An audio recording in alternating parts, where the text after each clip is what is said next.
Bila tegangan PLN berkurang 20%, maka daya yang digunakan oleh lampu pijar yang sedang menyala pada tegangan itu adalah berapa persen. Oke ya.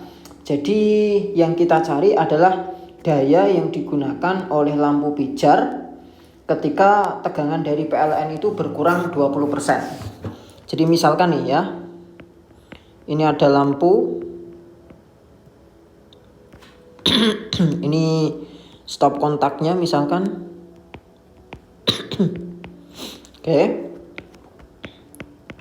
Nah, lampu pijar ini nanti akan memiliki daya, di mana daya persamaannya itu bisa dituliskan bisa I kali V, bisa I kuadrat kali R, dan bisa V kuadrat per R. Nah, dikatakan nanti tegangan yang diterima oleh lampu tersebut berkurang 20%. Maka dayanya itu nanti yang digunakan oleh lampu tersebut itu berapa persen gitu ya.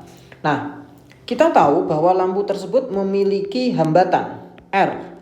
Jika lampunya tidak diganti, maka hambatannya akan tetap. Maka supaya mudah nanti kita membandingkan, kita bisa menggunakan persamaan V kuadrat per R. Karena tegangan yang variabel yang berubah adalah tegangan dan nilai R-nya kan tetap, sehingga nanti R-nya bisa dicoret. Dan akan lebih susah jika kita menggunakan yang ada arusnya ya, karena kita belum tahu nilai arusnya. Baik, kita bandingkan daya awal dengan daya akhir.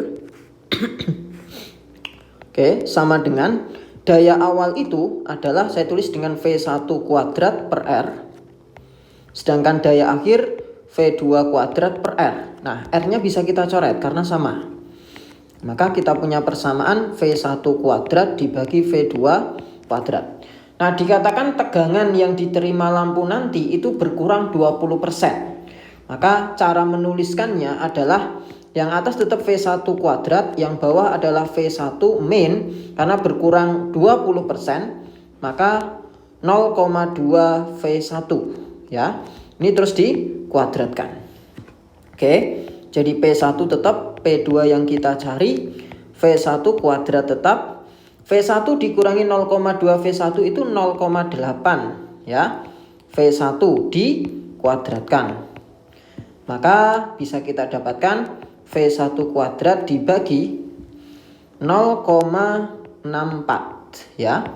V1 kuadrat. Nah, sehingga V1 kuadratnya bisa kita coret. Kalau kita kali silang, maka kita dapatkan P2-nya itu 0,64 P1. Sehingga daya yang digunakan oleh lampu pijar ketika tegangannya turun 20%, kalau dalam bentuk persen kita kali 100% adalah 64% dari daya awal ya. Sehingga jawaban yang benar di sini adalah delta.